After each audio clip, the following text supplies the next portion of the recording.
the Banner Ravens podcast. Paul Mancano and Jonas Shaffer live in the wee hours of Tuesday morning in late November, here to recap the Ravens' 30-23 win over the LA Chargers as John beats Jim for the third time. We're going to break it all down, discuss the incredible performances by the running game, Lamar Jackson turning it on in the second half, the defense stepping up for the second week in a row, all that and much, much more. But first, Banner Ravens podcast is brought to you by Toyota.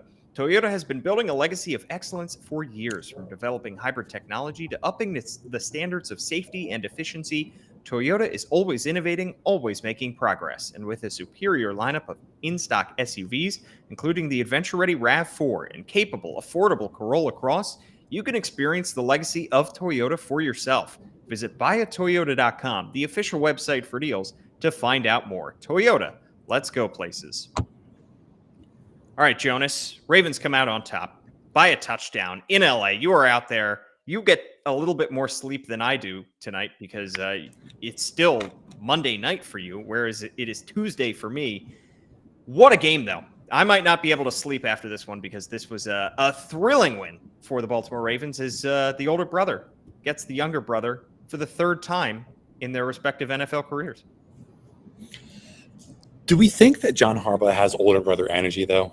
I feel like it's always in my head.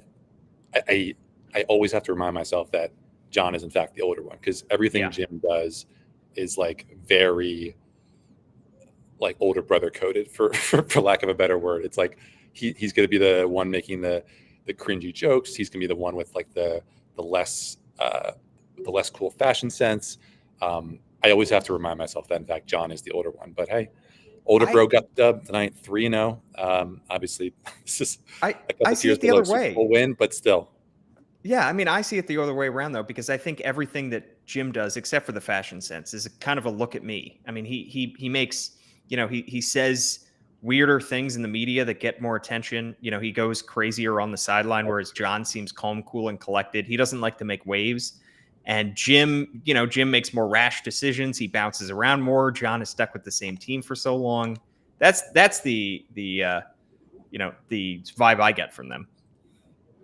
Yeah, an older brother would never get ensnared in a NCAA investigation. Right? Is that where we're going? Yes, that is exactly where we're going. Jonas, I've picked the word of the day for this one, and my word is Craven. With a K, as in Craven the Hunter, for the bizarre Craven the Hunter commercials. Craven Ravens that we were getting with Justin Tucker getting way too into Craven, and you saw Roquan Smith and John Harbaugh making appearances in that commercial. I really wonder how much time and effort was put into those things. And frankly, Craven the Hunter was not even on my radar of movies to watch. It was well behind Wicked atop my list, but I might have to push it up. But also, my word of the day, because Craven with a K is not really a word. It's more of a proper noun. Craven with a C. Definition: cowardly, contemptibly timid, pusillanimous.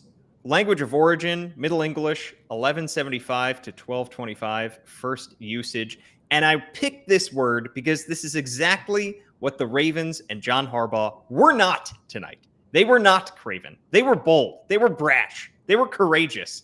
As John Harbaugh and the Ravens went for it 3 times on 4th down, and they got it all 3 times. All 3 of those times were on scoring drives. The first and most important came at the end of the first half when it was 4th and inches from inside their own 20 at the 2-minute mark of the first half. Direct snap to Mark Andrews. It's a tush-push sort of play. They pick it up, they go down, and they score. They take the lead before halftime, and then they do it twice more on one drive as they go up by 7. That drive ends in a touchdown.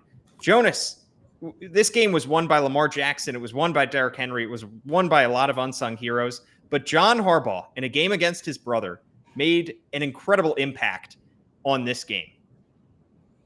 Yeah, I mean, the haters are going to have to find somewhere else to complain or find something else to complain about for this week, because I think for the most part, John pushed all the right buttons today.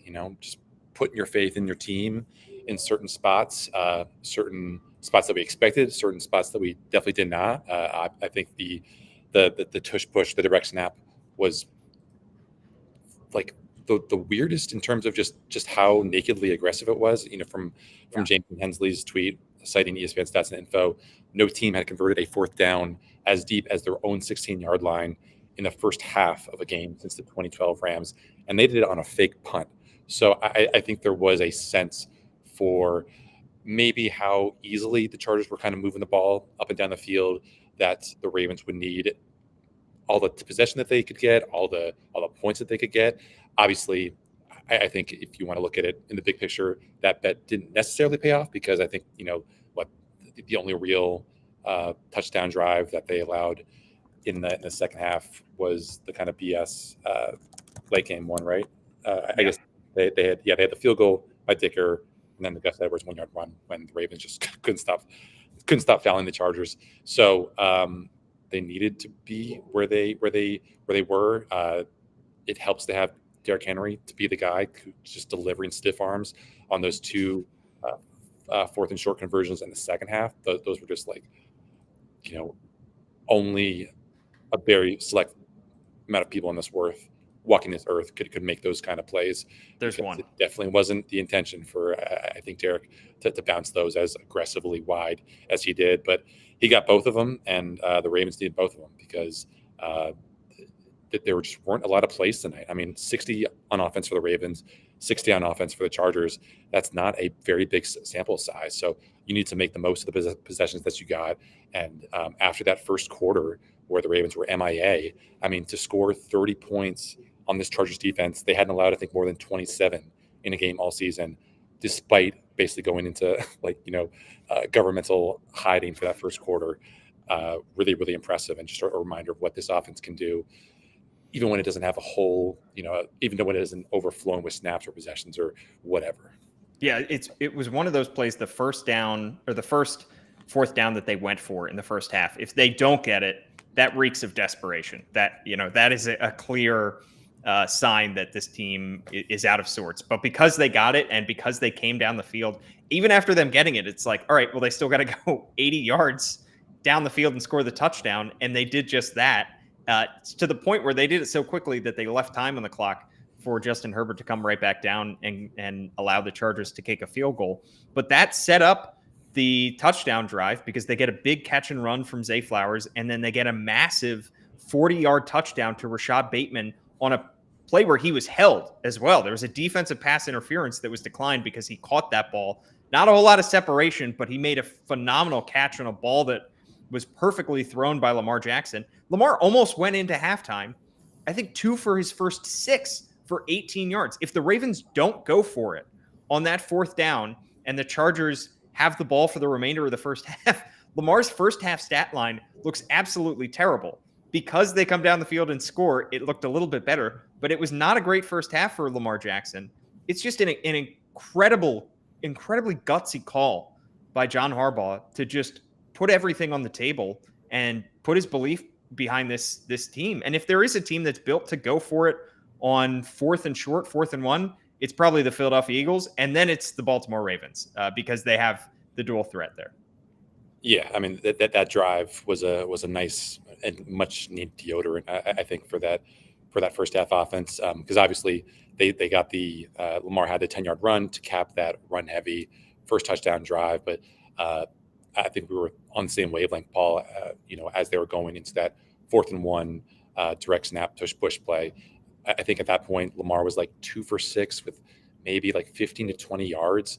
The only games in his Ravens career in which he had like fewer than, let's say, like 20 yards in a first half were 2 games that he was knocked out of. It was the loss to the Browns in 2022 or 2021, and then the loss to the Broncos. And those were games where obviously he didn't make it through the full 2 quarters. So it would have been an unbelievable outlier in terms of production. And it was obviously a huge pendulum shift for this offense to get things going, because I think we all assumed that the Chargers wouldn't score as easily as they did on that follow-up drive, but to go touchdown, and then get the ball back to start the third quarter, it really seemed like it would be this runway to potentially put this game away. Didn't end up happening. Didn't actually kind of put their stamp on this game until that Justice Hill backbreaking 51-yarder. But it just goes back to, again, John Harbaugh kind of finding his groove again with being aggressive in spots where he's needed to be. We talked about this last year where they weren't really aggressive at all in spots that we thought that they would be, and just how that reflected this kind of surprisingly, viral timidity for John, because he'd gone from being like the most aggressive guy on fourth downs in that 2019 season to a little less aggressive in 2020, a little less aggressive in 2021, a little less aggressive in 22. And I think like by the end of 2022 season, he was among the most conservative coaches in the entire NFL, because the rest of the NFL had caught up to him, and he obviously, reined things in a bit in terms of, going forward on fourth and short. But he had the right mind. I think he was in the right mind for this game today. And if the Ravens go even 2 for 3, then maybe we're talking about a Chargers win, and the Ravens kind of having the season spiral going into a really, really tough matchup against the Eagles next weekend. Yeah, to your point about the Ravens being not aggressive, being timid on fourth down, the Ravens came into this game tied for 26th in the league, according to Ben Baldwin's go for it rate, which is basically the fourth downs that they should go for. What percentage are they going for? Between last year and this year, they're 31st out of 32. So they have been incredibly timid on fourth downs. And maybe he heard all the talk leading into this game about, I was listening to a podcast that the hosts were asking the questions, who would you rather start a franchise with, Jim or John? And they were all agreeing Jim. And John was, maybe this is a little bit of a statement of, you know what? I'm the one who won that Super Bowl 10 years ago. I'm the one who's been the longer term head coach in the NFL. I'm the one who has the longer track record here. And he gets the bragging rights in this game. And he does it in a way that he was able to put his stamp on this game definitively. So an impressive showing for him. And it allowed, the Ravens offense to look a little bit better at the end of that first half. Lamar ended up finishing 16 for 22 for 177 passing yards, 2 passing touchdowns, 8 rushes for 15 yards, 1 rushing touchdowns. The Ravens, by the way, ran for 212 yards in this game, which was the first time a team has run for more than 200 yards against a Jim Harbaugh team. And after starting the game, at least in the NFL, yeah, not necessarily Michigan. After starting the game with back-to-back punts, they score on 5 consecutive possessions. So that was really the catalyst, that first fourth down that they go for. And at a time when, Saquon Barkley has entered the MVP chat, Josh Allen has overtaken Lamar Jackson for MVP odds. Lamar's second half today reminded us all, I think, why he's in that conversation to begin with and why he won the award last year. Yeah, I mean, you look at the EPA per play, 0.2 EPA per play. That is like Pro Bowl level in pretty much every single season. So even though he's not going to wow you or knock your socks off with just the raw production, and obviously some of his rushing totals took a bit of a hit with those kneel downs at the end. He did a good job of winning sacks, but I think the only sack that he took was against Derwin James, right, when he didn't really see that slot blitz and kind of scrambled into the pressure. But other than that, I think the offensive line gave him a tremendous amount of free time back there. I think his average time to throw was close to 3.3 or 3.4 seconds, which is not maybe not what you want for like an on rhythm passing attack, but it definitely worked for Lamar and for Todd Monken tonight. And this was a Chargers team, that had Khalil Mack back, was getting healthy, not necessarily at the linebacker spot because they were missing Denzel Perryman, but had been consistently able to get pressure. I think they were top 5 in pressure rate entering tonight, despite being in the bottom 10 in blitz rate. And other than a few dropbacks here and there, Lamar pretty much had time to go through his full field reads and find someone. I think he did a good job after kind of recalibrating after the first quarter, where he started to take some more easy money throws underneath, finding Mark Andrews for 5 yards or Justice Hill for a short gain, not really being as bold as he was in the first quarter. And I think it paid off in just terms of like keeping the Ravens on script ahead of the chains and setting up those situations where if it gets to be a third and 1 or 4th and 1, you're there because you took the money that you found on the ground on those early downs and really set yourself up for success in those high leverage spots later. Yeah, and he did hit on a few of those high leverage spots, some MVP level plays. That 25-yard completion in the first half to Zay Flowers down the sideline where he was scrambling to his right out of the pocket, throws on the run and hits him 25 yards down the field was impressive. The insane dodge in the pocket of, I believe it was Jaquiski Tart to keep the play alive and then hit Charlie Kohler over the middle for a completion. That was impressive. And then the touchdown pass to Mark Andrews was an absolute dart, a phenomenal grab by Mark Andrews. I don't know how that back judge simply did not see that play. I'm sure it was evident to everybody in the stadium, Jonas, that was a pretty obvious touchdown there. Yeah, Mark Andrews didn't know what the hell was going on. I think he said that he was like looking around because I think he was expecting to, he was looking toward the sideline, expecting maybe the possibility of a 2-point try. And I guess someone on the Ravens had to tell him that, no, bro, this jerk just said that your catch was not in fact a catch.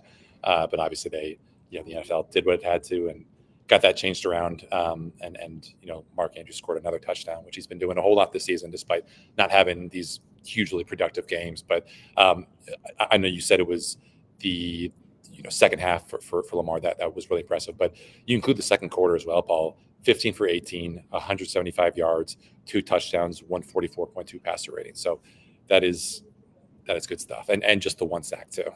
Yeah, and I think maybe we're not talking enough about how little he's turning the ball over this year too. I mean, his 3 picks this season have all hit his receivers on some body part, I'm pretty sure. And he has 6 fumbles in 12 games when he had 11 fumbles in 16 games last year. So he's protecting the football. He's not taking sacks. He's just quietly elite every single week. And if he falls out of the MVP conversation or falls anywhere below 3rd, I will have an uproar on this podcast. How about Derrick Henry, though? Speaking of MVP conversations, 24 carries, 140 yards. He's now up to 1325 on the season. If he plays all 17 games, he's on pace for 77 rushing yards.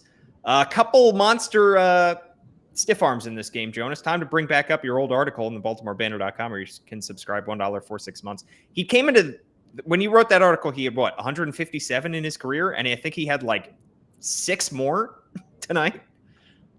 Yeah, I wasn't keeping track, but he'd been a bit of a dry spell, I think, for actually completed stiff arms, but no time like the present to make up for those. But obviously we'll be curious to go back and look at the tape, look at some of the stats, but I think definitely in that first half and certainly on that, big Derrick Henry led scoring drive to get the Ravens on the scoreboard, the Chargers were doing what the Chargers have done all season, which was, playing with a light box, two deep safeties, just kind of taking their chances that the Ravens wouldn't actually run the ball. And at a certain point, the Chargers, it seemed like, had to flip that strategy. They started dropping a safety into the box, started, matching the Ravens' heavy personnel with, another linebacker or bigger safeties or whatever. And, the Ravens definitely had some occasional struggles, especially when those interior linemen couldn't get up on those zone blocks and get to those reach blocks. But I think for the most part, you can't really be all that unhappy with what they did tonight. I mean, you said it. The hallmark of a Jim Harbaugh coach team is to stop the run, and for the Ravens to go for 37 carries, 212 yards, 5.7 yards per clip, 2 touchdowns.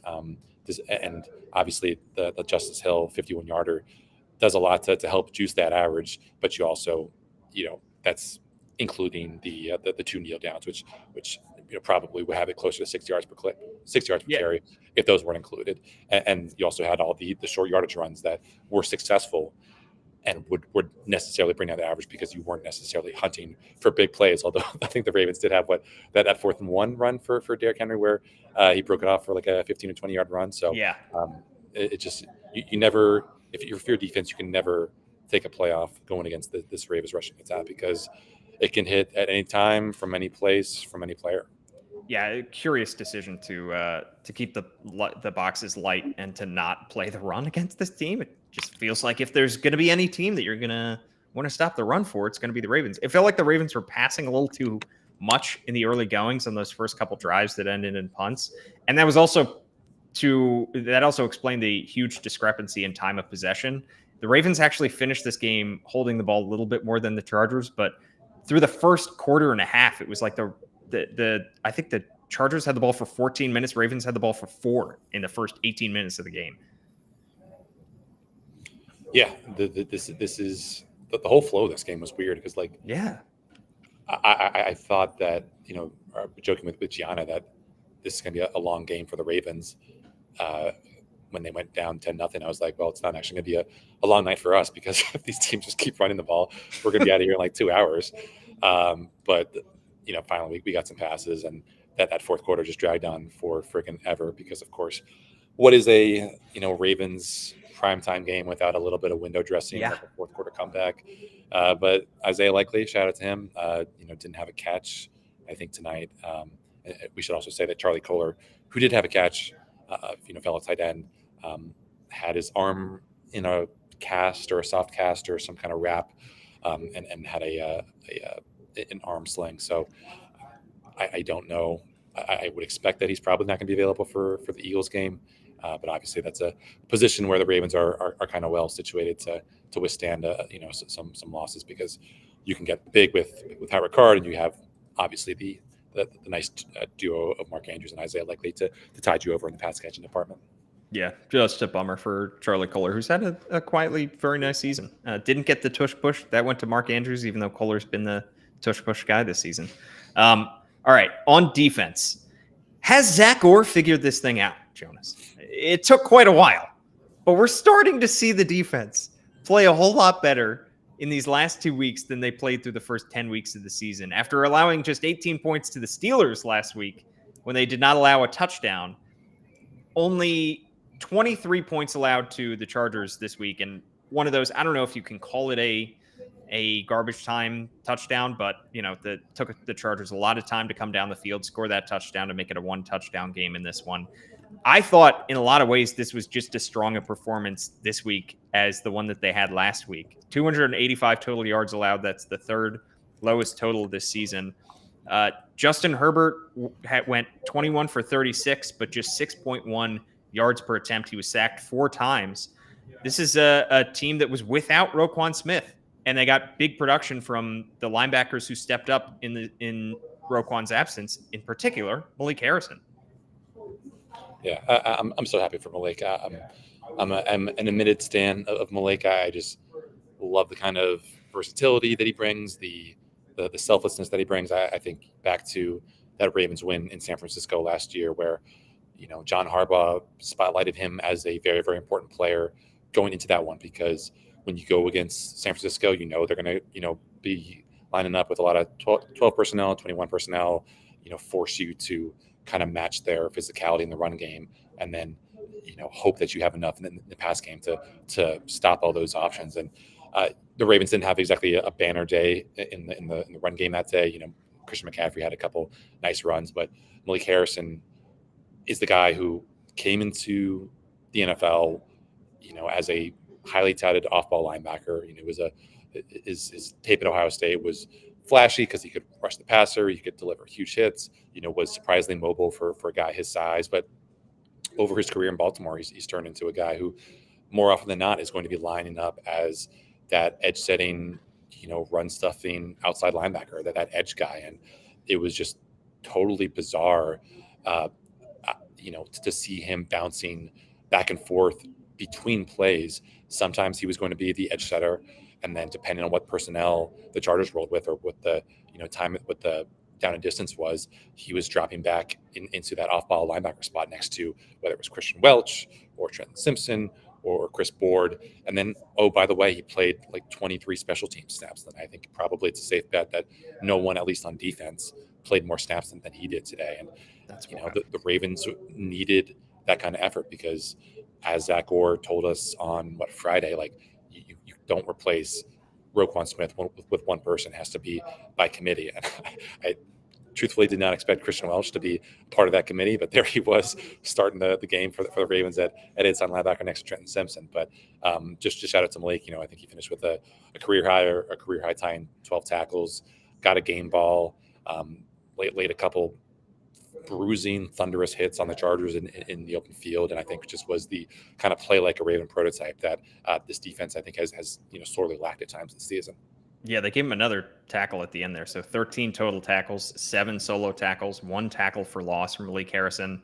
The Chargers came right down the field in that first drive, scored a touchdown. And there was one play where I think it was Will Dissly caught a pass right over the middle to get them into the red zone, and it was right over Malik Harrison, and he Yep. looked particularly slow backpedaling on that play. And I thought, oh my gosh, we're in for a long night. This is what, you know, this defense can look like without Roquan Smith. Roquan has been keeping it together for all of this time.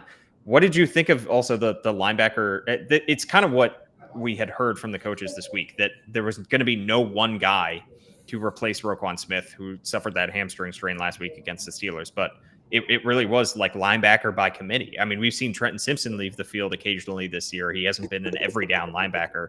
But in replacing a guy, Roquan had played 97% of the snaps, and they start the game with Christian Welch. And then, you know, Malik Harrison works his way in there, and they try a bunch of different formations. It worked. You know, whatever they were doing, it worked. Yeah, let's look at these. So Malik Harrison, 46 defensive snaps. Chris Board, 30 defensive snaps. Trent Simpson, surprisingly, third at 28 snaps. Christian Welch, 8 snaps. Marcus Williams, 1 snap. I didn't even know we got a snap in there. I don't know when that was. It was Justin Herbert passes short. It's a great podcast. I guess he was on the field for the final the final drive of the second quarter. Okay. That was the one where Herbert found Rager for that 11-yard pass to kind of get them closer to field goal range, but still. So the worst, maybe the worst defensive or something.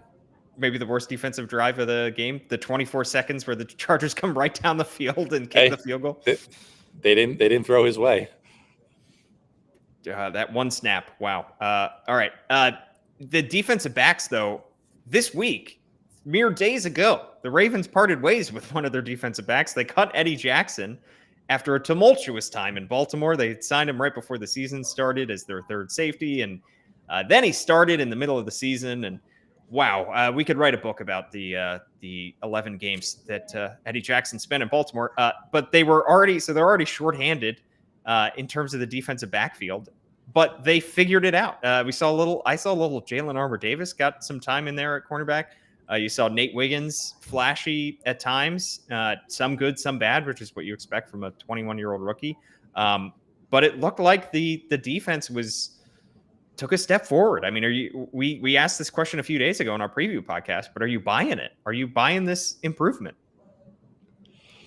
I think it's a step forward. The Chargers still finished with like a pretty good success rate. I imagine a lot of that was like that last drive, and probably also those early drives where, you know, Herbert was just kind of nickel and diming them, and, you know, kind of death by 1,000 cutting them. Obviously, the second and third quarter, I think, were really, really impressive stretches for the Ravens. They again are doing this without a full strength Travis Jones, obviously with no Roquan. You know, just kind of holding things together at that linebacker spot with so many guys coming in so many different spots. I thought for sure that it was just going to be, you know, like Hell's Kitchen for that defense over the middle, because at a certain point you had to figure that like these guys would just get their wires crossed and there would be, you know, one coverage bust after another, because there's so many moving pieces, and this is such a not talented offense, nor especially well-designed offense, but Justin Herbert is a very, very smart player. Ladd McConkey is a very good slot receiver. Will Dissly is obviously coming on strong for the Chargers. So they did enough. I guess we'll never know just how much of a detriment it was to the Chargers rushing attack to lose J.K. Dobbins in the second quarter. You know, he was 6 carries, 40 yards, 6.7 yards per clip. I think the holes that he got were definitely pretty accommodating, and those holes definitely disappeared after the first 20, 25 minutes. It seemed like pretty much the only reliable rushing attack for the Chargers after those, you know, first quarter and a half or so was Justin Herbert's scrambles. You know, he finished with 4 carries for 29 yards and a touchdown. But that's what the Ravens are going to need going into into Eagles week, because Saquon is obviously at this point probably surpassed Derrick Henry for Offensive Player of the Year honors. as the favorite, and they're going to need to win some of those 50-50 balls that finally Brandon Stevens came up and delivered today. Because if Justin Herbert is throwing these jump balls to like Quentin Johnston and Jalen Reagor and Ladd McConkey, then Jalen Hurts is definitely going to be throwing those go balls to AJ Brown, and I guess if Devontae Smith is healthy, Devontae Smith as well. So I think the short week is going to make it tough for these guys to get back physically. Obviously, the fact that it was only 60 plays against them probably will make that rest and recovery period a little bit easier. But I don't think you can come away from this effort disappointed because of the fact that you were missing Roquan, because of the fact this is a nice pair of pass blocking tackles that the Chargers have, and that this Chargers offense had been on a heater. I mean, to hold Justin Herbert to 218 yards, but really was like 170 until that final drive. I think you got to feel pretty good about where you stand, all things considered. Yeah, and you mentioned Dobbins starting the game out hot before leaving with the knee injury. He had his knee in a brace midway through the game. It was just sad because that was sadly the story of his time in Baltimore was injuries. I know that he was certainly wanting some kind of revenge against Baltimore. Greg Roman as well. I heard the slight there of not a particularly well designed offense, but Greg Roman. It felt like watching the Greg Roman Ravens, not because of how the run pass ratio, but because of the lack of talent at wide receiver. Because how many times was that the case in Baltimore? And it just feels like that's the one area of this Chargers offense that still needs a lot of help, which we knew coming into the season. But, Ladd McConkey's a nice piece.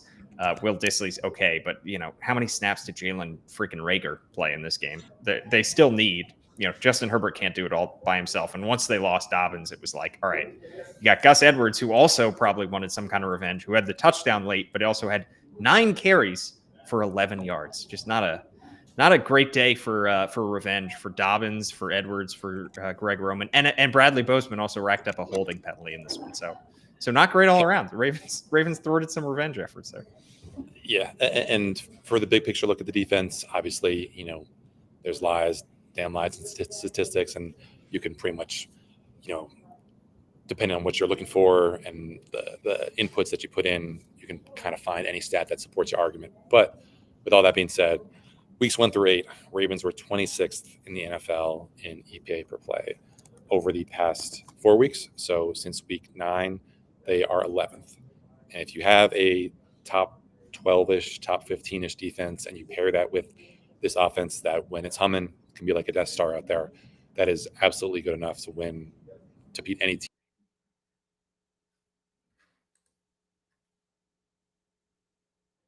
That should be the baseline expectation for considering the continuity that they have at certain spots, considering the young guys on this team who we think will get better over the course of the season, and should probably might get the opportunity to have a kind of teaching leap if the Ravens really kind of put their heads together over the bye in a couple weeks' time and figure out what we can do to help these guys in ways that they have been unable to help themselves.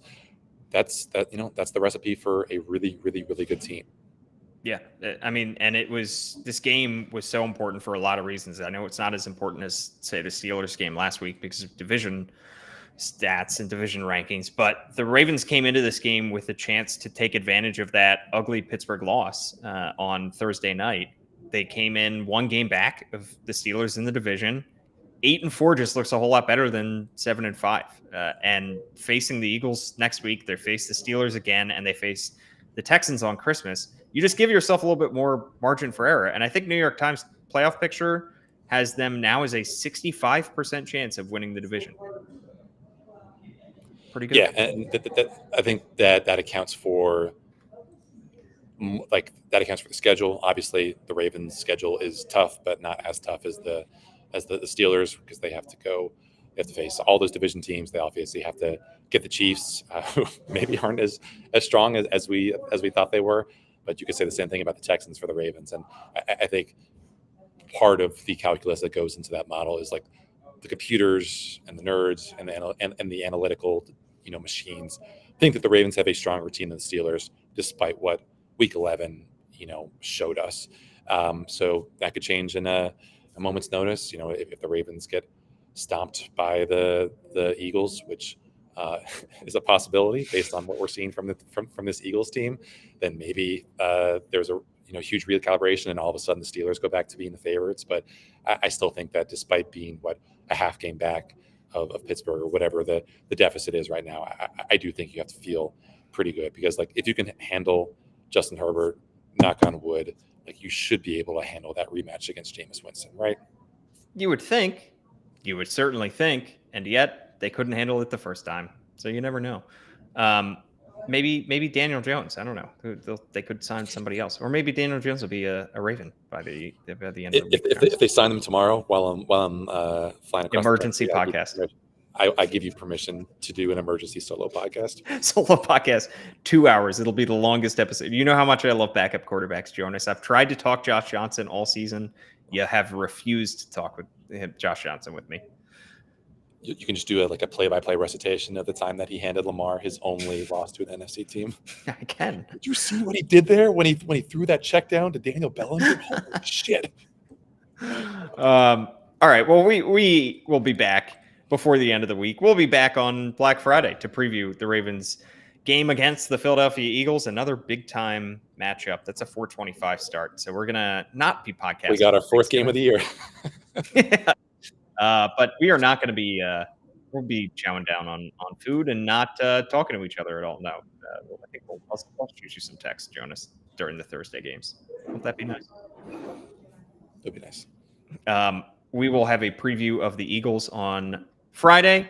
Happy Thanksgiving to everybody. Also, fun fact: this is not only the anniversary, or Monday was, technically we're Tuesday, of Jack and Jackie Harbaugh, but also Bridget and Joe Mancano. So happy anniversary to my parents. Not married the same year, several years later, but the same day. At Jonas_Shaffer is his Twitter handle. I'm at Paul Mancano and at All Banner Sports, and subscribe to the Baltimore Banner, $1 for 6 months, and write us a good review of the Banner Ravens podcast. Write us a 5-star review, and I'll